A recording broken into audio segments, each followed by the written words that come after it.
GHMC BRS corporators అందరం కలిసి gun park వద్దన ఏదైతే కాశ్మీర్ లో జరిగిన దాడిని ఖండిస్తూ మేము ఇక్కడ గ్యాదర్ అయ్యి వాళ్ళ కండోలెన్సెస్ తెలపడం జరుగుతుంది.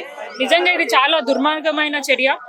కాశ్మీర్ లో ఏదైతే బీజేపీ వాళ్ళు చెప్తున్నారో చాలా సేఫెస్ట్ ప్లేస్ అని చెప్పేసి వాళ్ళు చెప్పడం జరుగుతుంది. అయినా కూడా ఇక్కడ కూడా పోలీసులు కూడా కనిపించలేదు. ఈ దాడి జరిగినప్పుడు అమాయకమైన ప్రజలందరూ కూడా వాళ్ళ ప్రాణాలు అక్కడ పోవడం జరుగుతుంది. ఖచ్చితంగా దీన్ని మేము తీవ్రంగా ఖండిస్తున్నాము. డెఫినెట్ గా దాని మీద ఏదైతే ఇన్సిడెంట్ జరిగిందో బీజేపీ సంబంధించిన సెంట్రల్ బీజేపీకి సంబంధించిన నాయకులందరూ కూడా దీని మీద పూర్తిగా ఎగ్జామిన్ చేసి డెఫినెట్ గా రానున్న రోజుల్లో ప్రజలకి భద్రత ఇంకా పటిష్టంగా చేయాలని మేము కోరుకుంటున్నాము.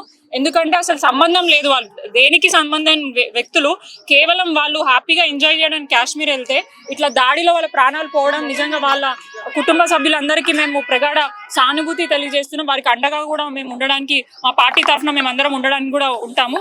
బీజేపీ ఏదైతే చర్యలు తీసుకుంటుందో రానున్న రోజుల్లో ఈ టెర్రర్ అటాక్ ని ఆపడానికి వారికి కూడా మేము మద్దతు తెలుపుతాం. ఎందుకంటే అమాయకమైన ప్రజల ప్రాణాలు పోతున్నాయి. వాళ్ళు కొన్ని సంవత్సరాల నుంచి చెప్తున్నారు మేమందరము ప్రజల్ని రక్షిస్తున్నాము. ఈ ఒక్క చిన్న వైఫల్యంతోనే వాళ్ళ వైఫల్యం అనేది క్లియర్ గా కనిపిస్తుంది.